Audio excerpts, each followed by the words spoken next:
When I started directing, one of the first things I did coming from the composing side was borrow all of the textbooks from all the directors I'd ever written music for, and I just went through them all, which was super useful until they realized I was directing like they were, then they wanted all their books back. That's fine. But one of the things in many of the books that was repeated throughout was sometimes it's important to learn from what doesn't work and watch things that you hate in order to learn what you do want.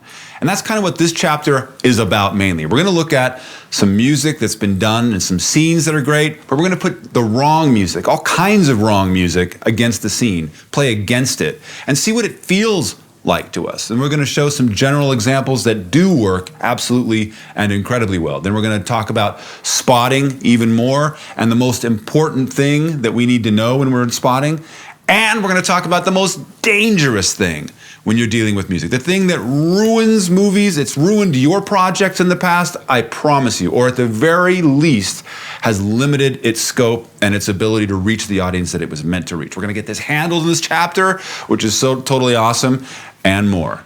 Let's roll. Here we've got a very, very famous scene from 1996, Independence Day, with a couple of my favorite actors. Let's take a look at what different music is going to do to this scene. We're going to do this with 3 scenes. We're going to start with, and for those of you who know this score, and of course know this movie so well, I apologize, but we're going to mess with the music. I've got only the center channel available to us here. So they've mixed a little bit of the music in there, which to me is always a no-no, but hey, who might argue with a success like ID4? But let's take a listen. I've got some different kinds of music from my library in here, and this would represent what basically is rhythm only. It's just a set of loops. See what you think of this.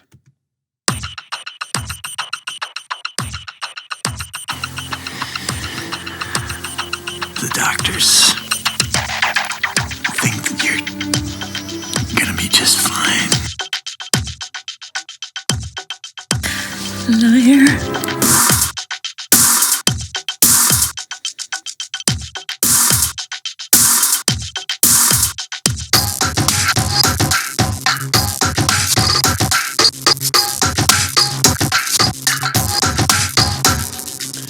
So that kind of doesn't work at all. You can see what's happening here on the screen is a really heartfelt moment. And of course, if you know the story, it's the president losing his wife to an accident from aliens.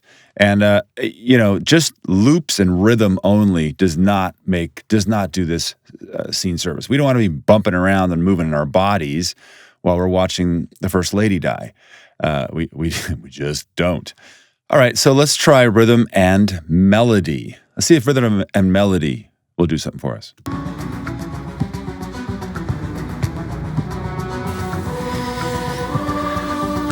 doctors think that you're gonna be just fine.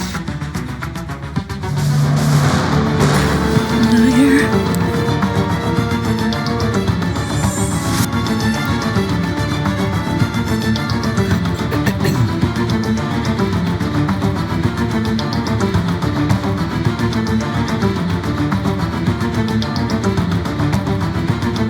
All right, so that it works better. It's taking us into a really kind of suspenseful, as the title suggests, a suspenseful emotion where we're waiting for something else to happen. We're waiting for more action, something. But of course, it doesn't really work because you feel like for our modern sensibilities that the cutting speed's too slow.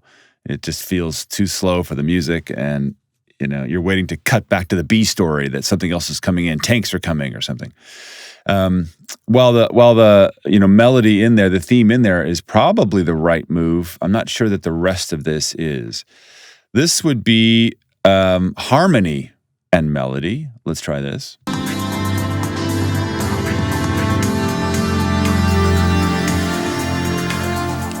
doctors think that you're gonna be just fine.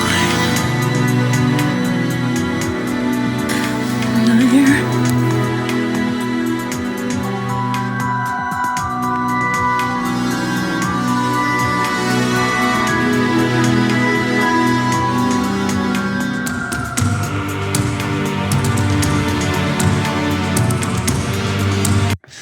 So maybe even better. Obviously, it's sort of a mishmash. There's a lot of harmony in there too, a lot of melodies going on. But the feel of it's right. But the thing that isn't right at all is the rhythm aspect. That, pounding rhythm aspect is just not working. If we were to have a stem, which unfortunately I don't on this track, where I had the rhythm alone, I would just kill it, and all of a sudden it would start working better. So it wouldn't be right. But in this scene, what we want to focus on for sure is harmony, to move that emotion, to move it. There's 3, maybe 4 beats in this little scene here, and this part of the scene, that we want to, certainly would want to hit. And for the melody, I don't know if we want to be thinking in our minds, but we certainly would want to have thematic recall if we knew her theme or his theme or the theme of the situation. Let's see what the good old boys in Hollywood did. And this will be in headphone. You'll want to definitely be in headphones for this because this is in surround. Let's check it out.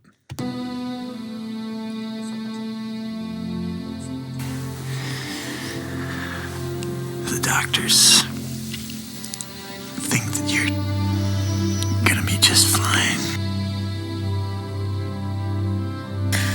Liar.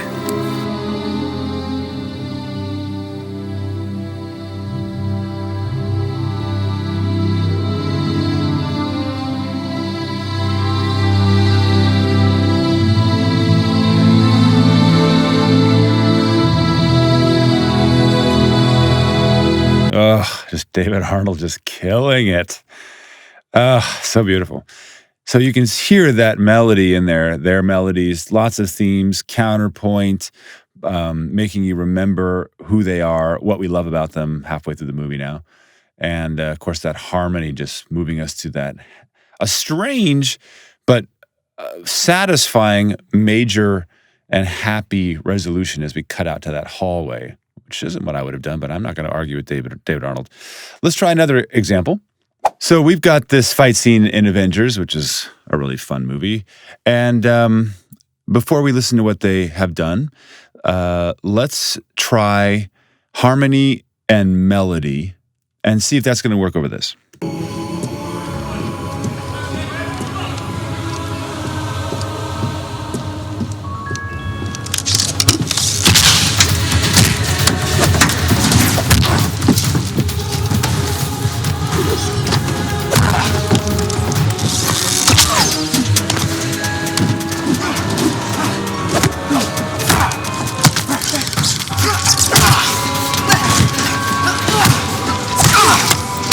So that it might work if you were like in a Luc Besson film or something like this, where you had this really nice, slow, cool thing going on in the background to accentuate how sad or horrible something is. It doesn't work. Interestingly enough, in this mix, I'm really surprised that, again, they've put music in the center channel. We're only listening to the center channel right now. Some of this may have to do with the fact that it was ripped from a Blu-ray, and so there might be some coding issues, but I just never really suggest you do that. Let's try this. This is back to that suspense kind of track we had before. Let's see how this works.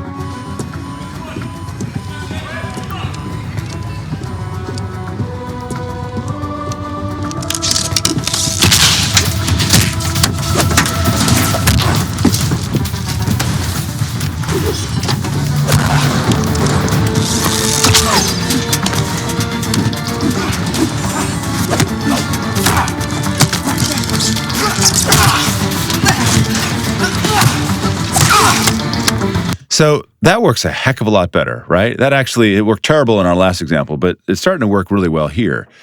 But the tempo's wrong. What's interesting, though, that the harmony is there, and that helps us a little, takes us on an emotional journey. We don't really need an emotional journey here. This is just a straight fight, except for, notice when the harmony changes, what happens here. I'll show you. Let me find it here. There's the action bit. Right there. The key changes, the musical key changes, and when she comes around the beam there and kicks him, all of a sudden the harmony changes and you have a very different emotional path, like, uh-oh, that was the last straw or something. Check it out.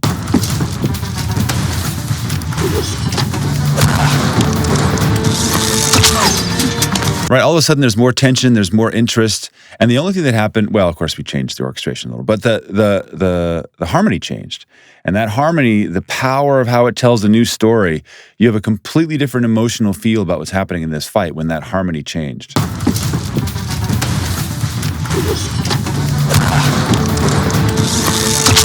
That's one of the things I love to do as a composer. Okay, let's try it with the melody and the harmony again, back to this track we had from before.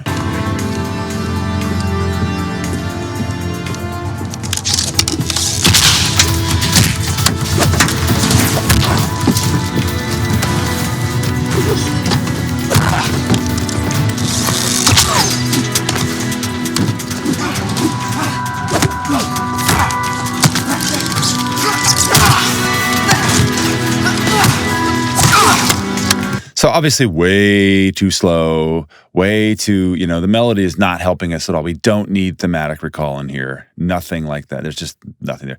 Again, interesting, the harmony, there's a harmony change in here. It happens in the wrong place, but check out what it does. It's also funny that this tempo does happen to meet his, at the opening tempo matches his walk in, stepping. Right here.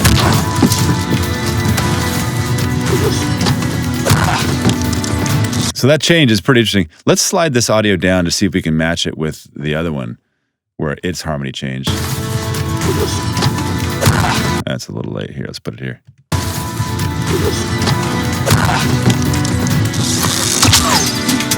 Even though it's absolutely the wrong music, even a harmony change when she comes around and kicks in makes you feel like, oh, this is higher stakes now, even though the music actually gets lesser higher stakes, but there's a change that happens.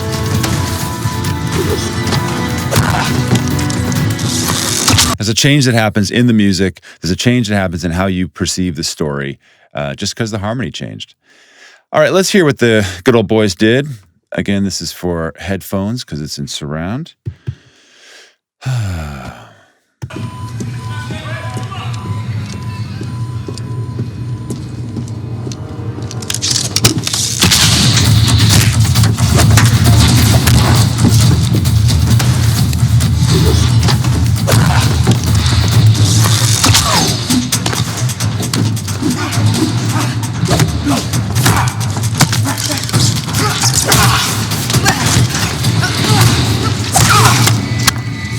So it is rhythm only.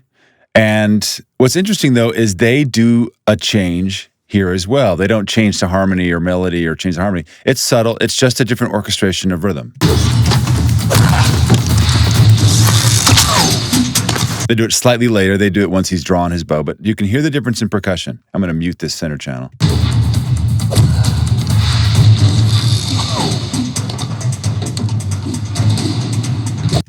They've got sound effects all over the place, and the surrounds and the left and right. It's bleeding all over the place.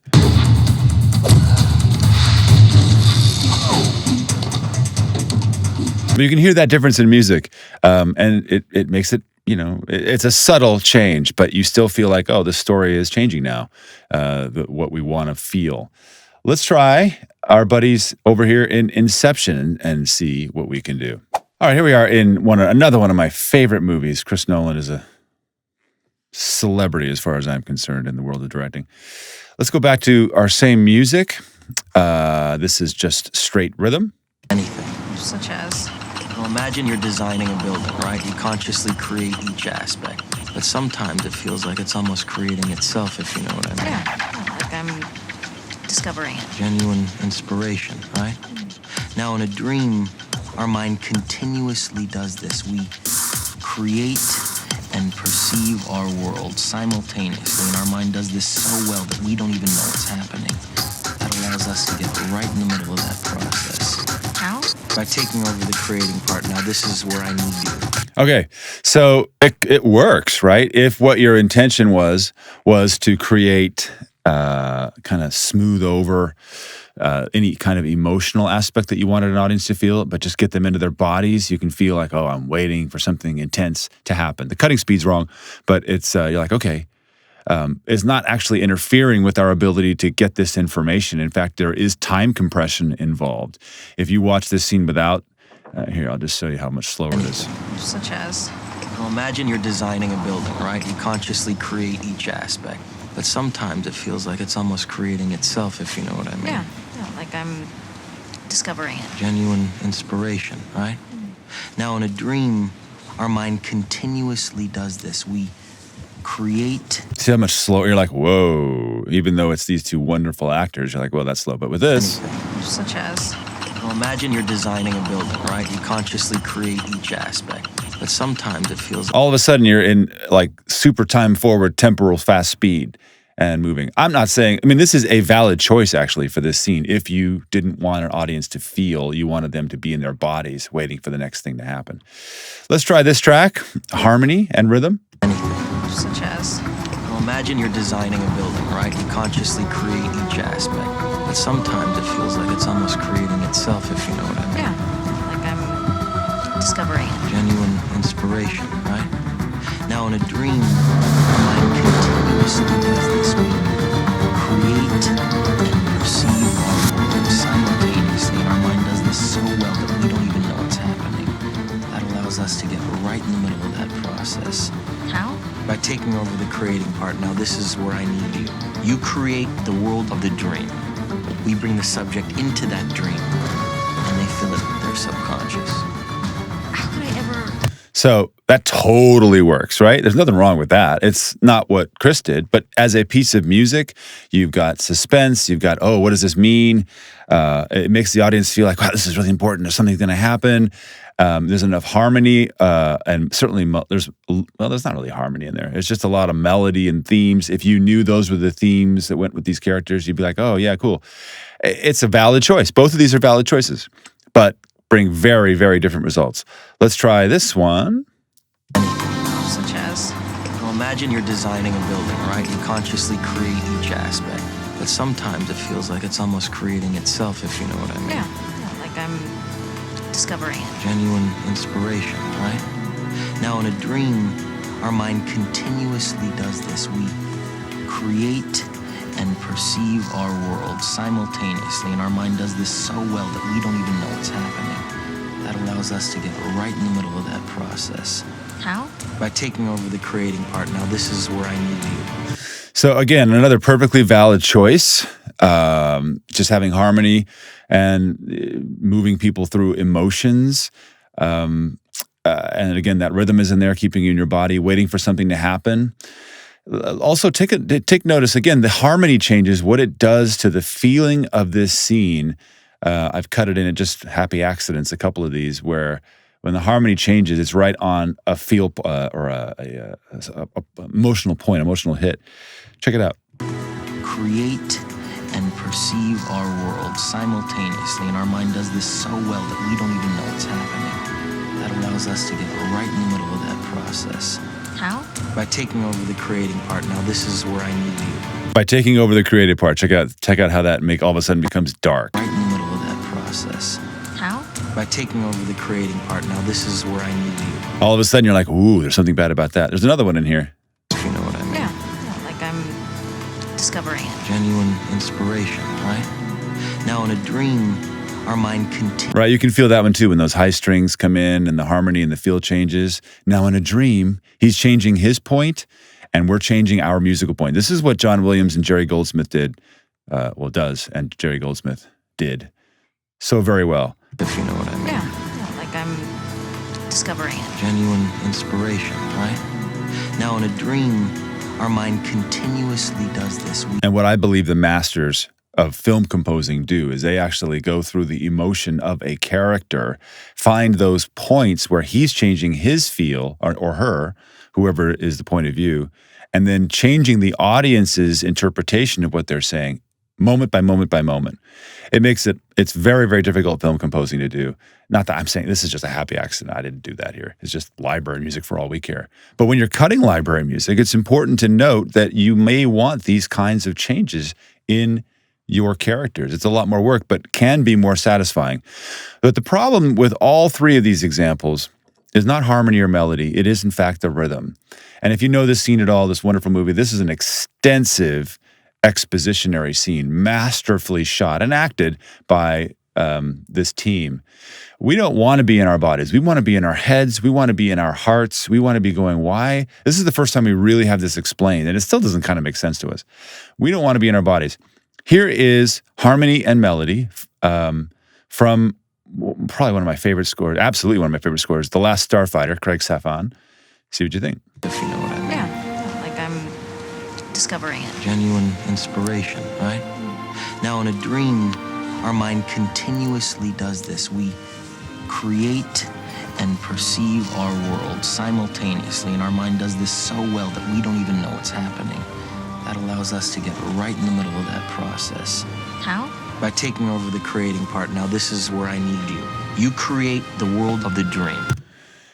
Notice that this scene plays so much faster without the rhythm. What? Like we just blasted through that scene. Obviously, it's exactly the same amount of time. Well, I guess it isn't. Let's go back. Let's go back a little bit. And yet, I'm going to play this again, and you're going to still feel like, man, we blasted through that. Check it out. Most anything. Such as? Now, imagine you're designing a building, right? You consciously create each aspect. But sometimes it feels like it's almost creating itself, if you know what I mean. Yeah, like I'm discovering it. Genuine inspiration, right? Now, in a dream, our mind continuously does this. We create and perceive our world simultaneously, and our mind does this so well that we don't even know what's happening. That allows us to get right in the middle of that process. How? By taking over the creating part. Now, this is where I need you. You create the Right? It moves. Let's compare that to rhythm only. most anything. Such as? Now, imagine you're designing a building, right? You consciously create each aspect. But sometimes it feels like it's almost creating itself, if you know what I mean. Yeah, like I'm discovering it. Genuine inspiration, right? Now, in a dream, our mind continuously We're already like, wow, way, way slower in perception. Now look, I love this cue, Alex Streams, but there's a problem with it. And it isn't that it's harmony and melody. It's obviously the right thing to do. One, it's too dense of an orchestration for this scene. But most importantly, it's in what's called a major key, not a minor key. Major keys we don't use them in film scoring that often because they really evoke such happiness. And in a movie, you don't want to be happy for very long, for moments maybe, but you want to be, what's next? What's next? What's next? And that's always minor keys or other kind of modes, we call them in musical terms. Major, in this particular movie, in The Last Starfighter, this scene comes from him, our lead character, dreaming about his lovely future, and we love our lead character in that movie. And of course, this is 1982 or 4 or whatever it came out, so way, way back.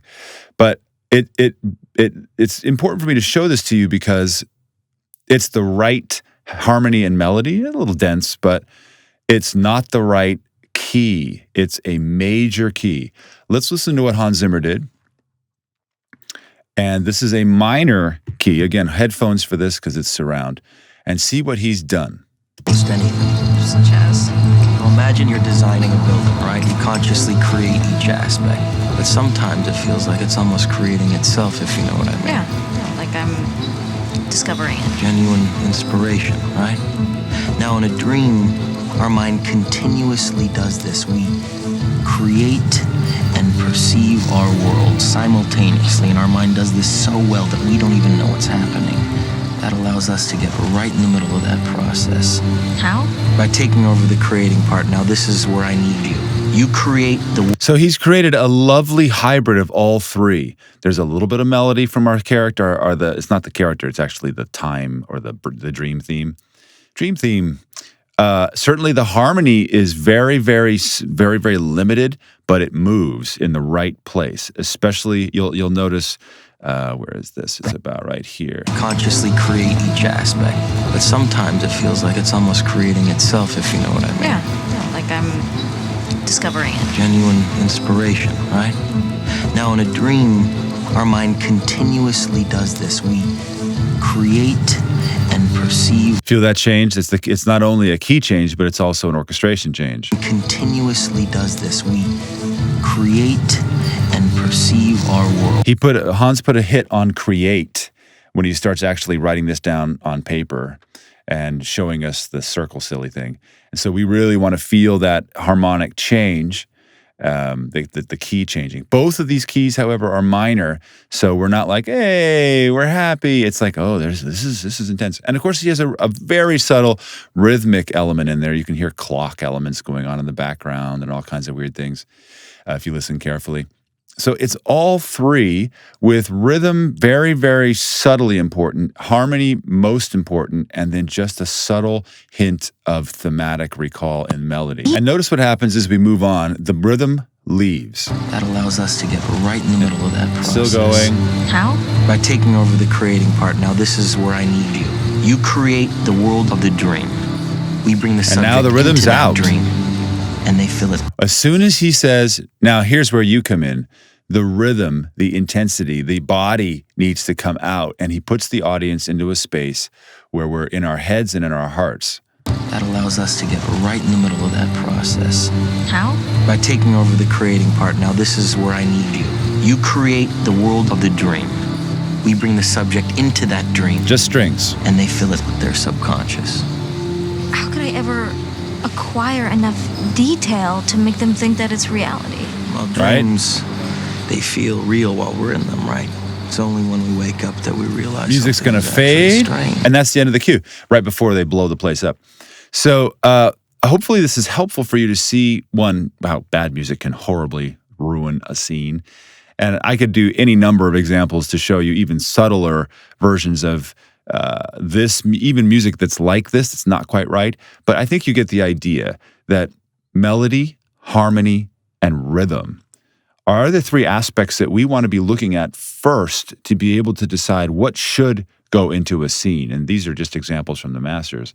But if you get that right, then the rest of it should be either up to the composer or whoever made your library music, and then you just can easily sort, I just need stuff that has harmony and melody in this case, maybe with a subtle, and then you could actually add a loop structure like this that's by itself very subtly. Here, watch this. Such as? Now imagine you're designing a building, right? You consciously create each aspect, but sometimes it feels like it's almost creating itself. In fact, let's go back to the Craig Safan example that doesn't have a strong rhythm. Obviously, we're getting a clash here. Let's mute this. Let's turn on Buddy Craig, not Jenny Craig. Such as? Now imagine you're designing a building, right? You consciously create each aspect, but sometimes it feels like it's almost creating itself, if you know what I mean. Yeah, like I'm discovering it. Genuine inspiration, right? Now in a dream, our mind continuously. So theoretically, if you had, this doesn't work at all, but you get the idea. If I had subtle loops on that was a library piece of loops and a nice paddy kind of track, I could bring up those loops and make my own kind of music out of it, which is super dope.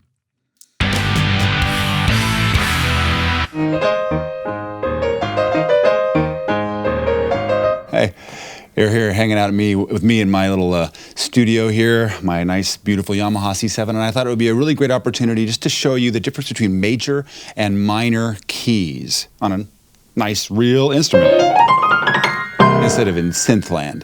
Major and minor are two sets of many different kinds of modes that we use as composers in music to create a different mood. Major and minor are the most basic of those moods, and they're the easiest to explain. And it's important for you to know what they are so that when you're choosing library music or you have an original music composer that's working on things, you know how to describe, I need it to be uplifting and happy, and maybe we want to do one key, or I need it to be suspenseful and down and dark and intense, and maybe that's another key. So this would be the theme from Contact. Again, this is major.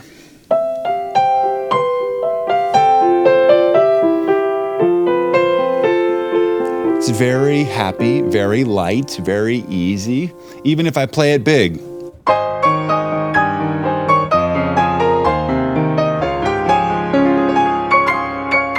Even then it's happy. I can play it bombastically the same way.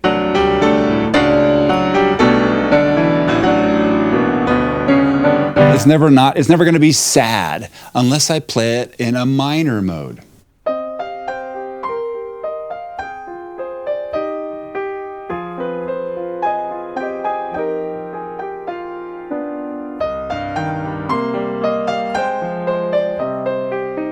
doesn't even sound like the same tune, right? It's a completely different thing. It's dark, it's brooding, it's something's going on there. Here's another great example. This one you'll know.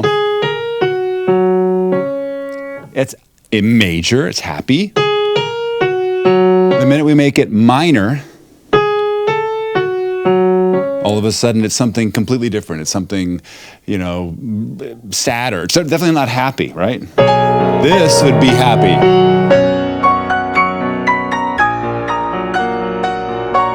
But this would not be.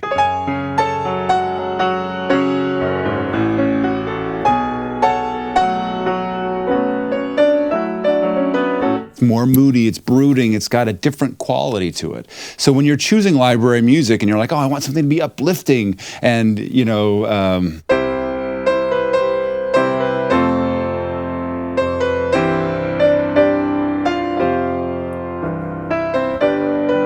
it wants to be an anthem. It wants to be, powerful. It wants to be something where we're rousing the troops, which that Jurassic Park feel sort of is, right? You can do it in that major mode and create something really, really cool. But if you don't want that and you want something that's more brooding and interesting like that,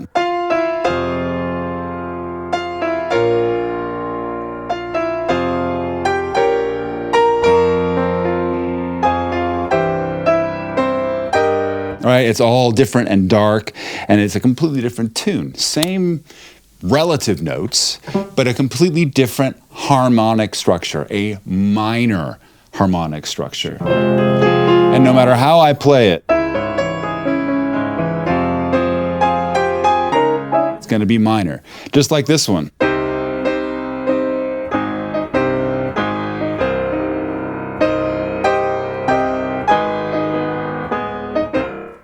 Or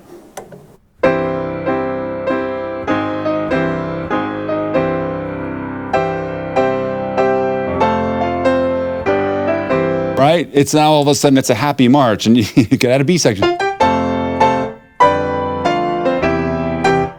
Whatever, silliness. But it goes both ways. You can take the same melody, make it major, the same melody that was major, make it minor. It completely changes the timbre and the tone of the piece. So when you're choosing library music and you're like, I want it to be light, I want it to be kind of up, I want it to be, you don't want to be looking or in minor keys. It's not going to work for you. And similarly, one of the things that's similarly major, and you're trying to go, I want it to be brooding, I want it to be suspenseful, and I want it, in a major key.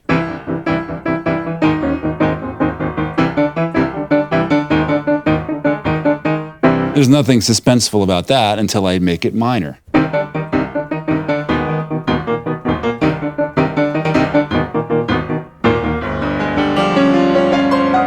Whatever. It's not something you're going to miss, obviously. It's like, well, I can tell what's happening, what's sad. I know. But now you've got at least a way to talk about it with your composers or a way to talk about it as you're searching for your library music. You can go, oh, I need it in a minor mode. I need it in a major mode. Major, minor.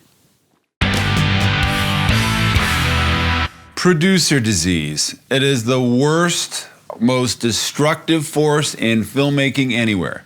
Producer disease is, I don't like that. Well, what do you want? I don't know, but I know it when I hear it. Or I know it when I see it. It's the stupidest thing, and I have no patience for it. So, in music, as a composer, no composer ever wants to hear that because they're, vomiting forth their heart and their heartstrings, and then you go, I don't like it. Well, what do you want? I don't know, but I know it when I hear it. Ugh, gross. It's the worst. Even worse than this is a director or a filmmaker who thinks they know what they want. Oh, I want this. And it obviously doesn't work. And most of the time, a filmmaker puts music in their film that they think they like, that they think is going to work. But there is only one question that a filmmaker should ever ask about what music to put in their film. And that is this. What do I want my audience to feel right now? What do I want my audience to feel right now? And now, and now, and now. Not, well, what's the lead character feeling? And that's the music. No, no. Not, well, I like rap, so it should go here because that's cool and it makes me feel good. No, 1,000 times no. The only thing music does, 100 years ago, it did a couple other things that culturally we've lost, like tell story, programmatic music, but we don't do that with it anymore. Unless it's like Fantasia 2000 or something, right? But now all music does is be the emotional thumb that mashes every other bit of content into what it says is emotion. So we want to make sure that the audience is the one feeling the emotion, not the characters on screen. Nobody cares what they're feeling in relation to what the music is doing. And in fact, if you say, oh, I've got a scene where, they're making love, our hero and our heroine and our hero, but there's someone sneaking around the corner to kill him, you may not want to have happy love music. You want to do what we call play against the scene. And whatever music you put in there, whether it's horror or Mexican polka, is going to have that audience feel it and laughing or scared or whatever. So what do I want the audience to feel right now? That is the only thing as a filmmaker you should ask. And don't get in the way of a composer and start telling him or her, oh, I want you to use these instruments, or I want to use this thing, or, even if you have musical talent, and I hope you do because it's a cool thing to have, or any skill at an instrument, which is also cool, it's not your place, and I'm getting strong here, and I know that, but it's not your place to tell a composer how to do their job if you hired the right composer. Just like it's not their place to tell you how to have cut your film, or how to put lights up, or how to have written it, right? You're not going to get a composer to go to you, well, I'm not sure why you put that 35 millimeter on, or why your key light's over there, or that backlight. Why did you do that? Why in the second act do you have the antagonist? Composers, they're never going to tell you that, right? So too it is that you shouldn't be saying, oh, well, you should put some French horns here and all this. One question only. And if you're able to stick to that discipline, then you have a lot of latitude to be able to give your composer freedom and to be able to direct them. Because if they're not able to produce music that you believe will make your audience feel what you want them to feel right now, then you get to direct them and say, I'm not sure my audience is going to feel that. I know who my audience is, and I don't think they're going to feel that. Why don't we add a little more? And now you're speaking to your composer, whatever comes out next, just like you've spoken to your actors. And I pray you're good at speaking to actors, right? Or talent or whatever. And you don't speak in direct emotional terms. You speak in content and underlying ideas of what you want. Because emotion is awful to talk about. I want it to be happier. Well, how the heck do you do happy? It's easier to do happy, sad, upset for a composer than it is to do happy. Happy is like 15 different versions of hell for a composer.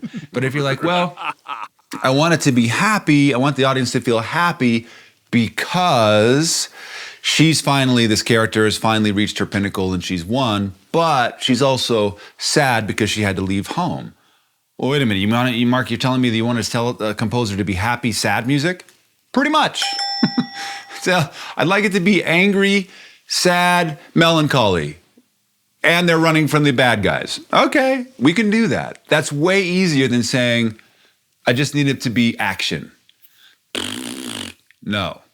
Get descriptive, merge all the things that you want your audience members to be participating in emotionally, or with thematic recall, as we've talked about. So obviously this brings up the point that as a filmmaker, you have to know your scene. And we did the whole Sound Advice tour.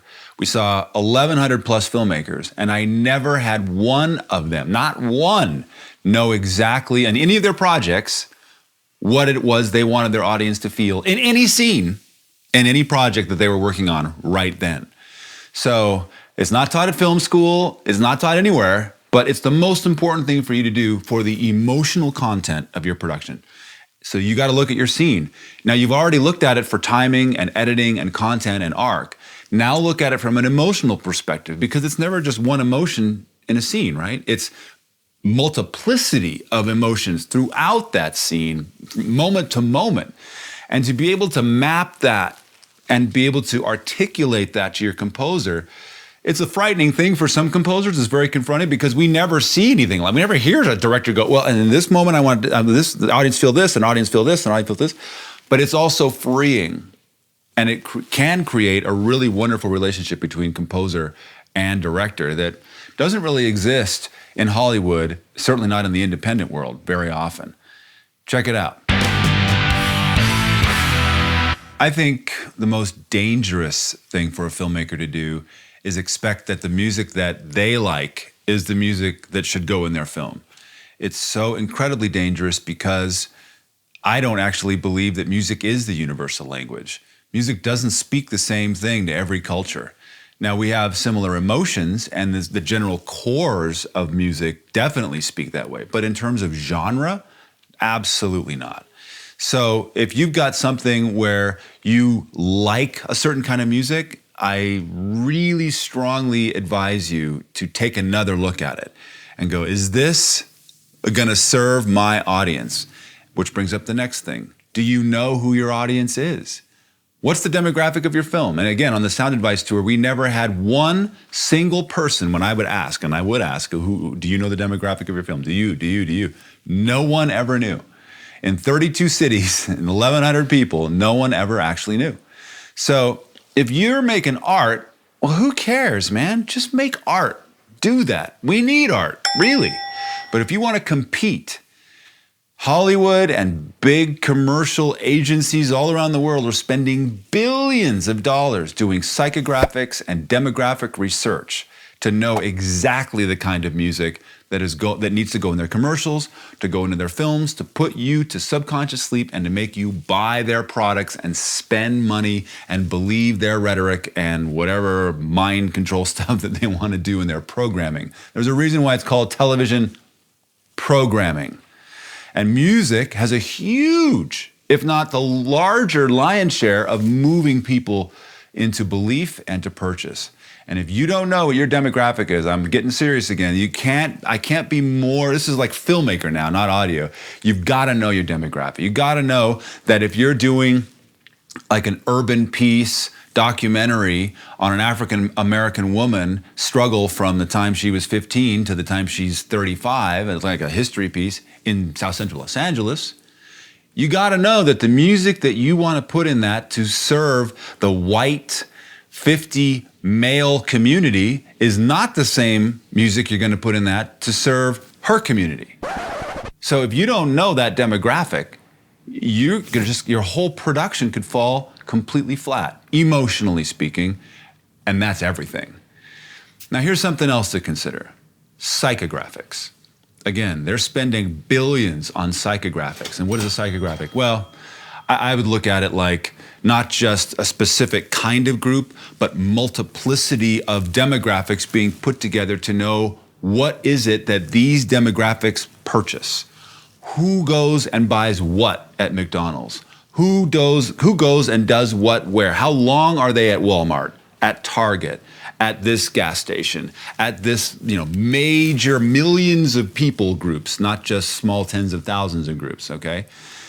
And there's no way for us to get access to any of that information. That's the last thing they want us to know. The quickest and simplest and, of course, cheapest way is to just watch commercials on channels and programming where I think that's my demographic. Go watch television commercials on those shows and you'll start hearing the music, the genres, the stylings, the orchestrations of the music that the billions spent say will get these people to buy those products.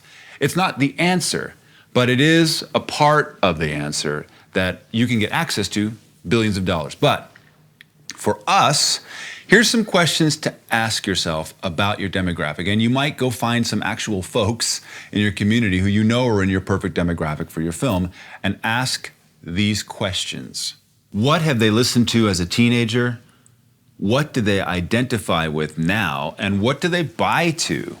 So right now I'm in my 40s and all of the music that I listened to as a teenager, Prince, original Michael Jackson, early Madonna, all of these are now considered oldies, which is super weird.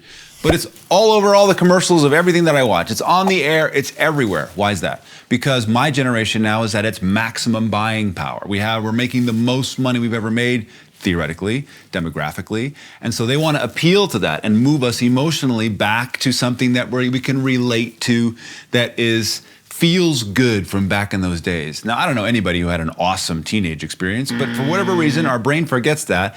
And the popular music of the human experience during its teenage years is usually the thing that is the most sentimental to the human experience. And so right now, it'll be that. 10 years from now, it'll be the next generation after me. And you'll get what would that be? The 90s, I suppose. Ooh.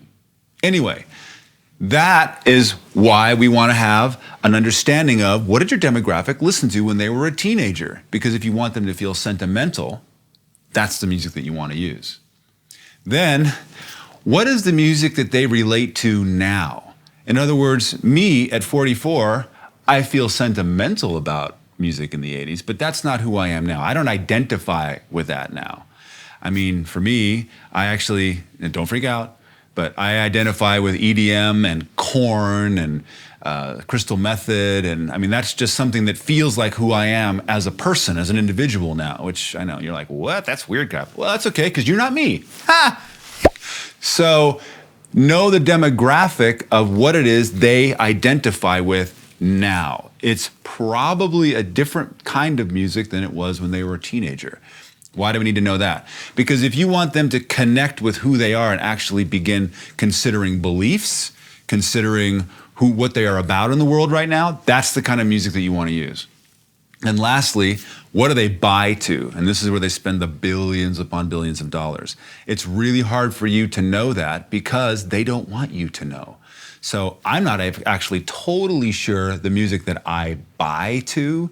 But again, that's where you find on watching commercials of the demographics of the television shows or the YouTube channels that are watching, that your demographic is watching. That'll give you a hint. But when you coalesce their teenage, what they identify with now, and what you see on those commercials, you'll start getting a really good picture of what kind of music is going to move your demographic.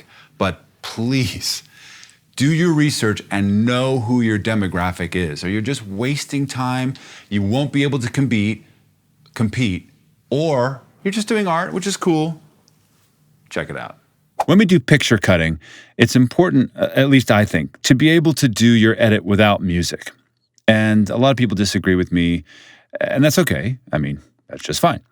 But I think music, because of its temporal compressing nature, by that I mean it makes time seem faster than it really is.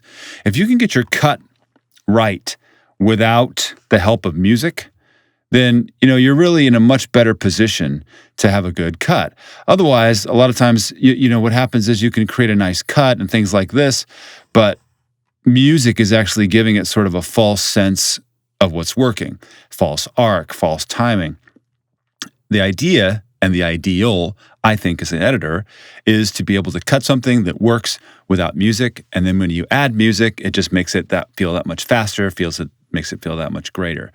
Obviously, this doesn't work with, if you're doing a montage or a music video or anything that requires that cuts happen on music. No, I'm not talking about that. I'm talking about just general narrative cutting. What we've got here is the action scene.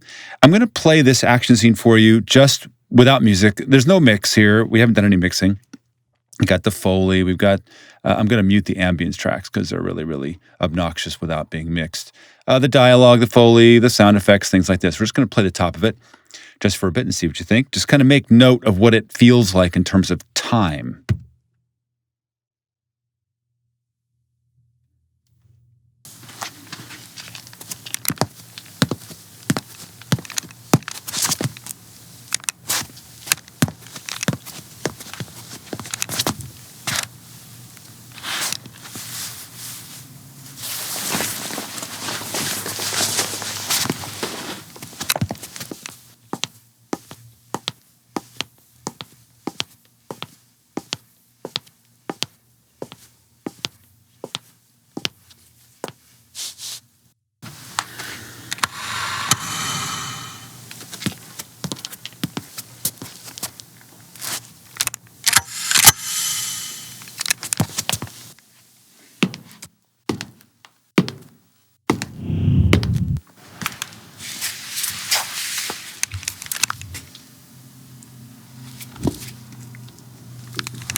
I need exfiltration right away. Okay, so that's as far as we'll go. Now, notice kind of how that felt, and I'm going to add the music track in.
So it's exactly the same amount of time, but it feels much shorter, much more engaging. And honestly, I'm not totally sure why that is, why it is that music makes it a temporal compression. I'm still trying to figure it out, and maybe on the blog you'll tell me what your theories are. I'm open to them, of course, but all we need to know is that music, whether it's music or loops or anything that's behind telling another emotional story, this is the music track I'm circling, another emotional story behind the actual story has your brain feel like things are moving faster than they really are. Let's take a look at another example. So here we are in the Macbeth scene. Just watch the opening of this without music. See how it feels. How now? What news? He hath almost supped. Why have you left the chamber? Hath he asked for me? Know you not he has? We will proceed no further in this business. He hath honored me of late, and I have bought golden opinions from all sorts of people. They will be worn in their newest gloss, not cast aside so soon. Was the hope drunk wherein you dressed yourself? Hath it slept since? And wakes it now to look so green and pale at what it did so freely? From this time such I account thy love. Art thou afeard to be the same in thine own act and valor as thou art in desire? So that's the first minute. Now, instead of putting original score in here or library music, which I ultimately will, let's just put the source music in, just the stuff that's in the background, muffled from coming from the dinner party that's going on in the other room. Let's just see how this feels.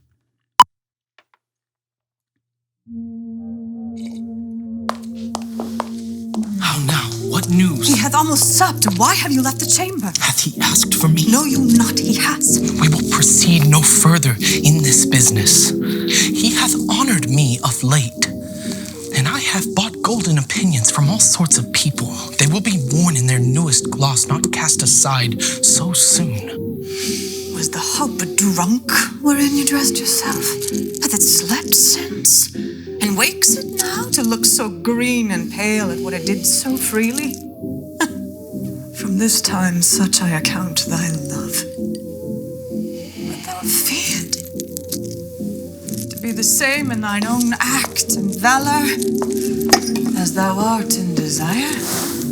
And notice it's just silly music going on in the background. It's actually playing against the drama. I mean, it's happy music, and they're not happy. They're talking about killing the king.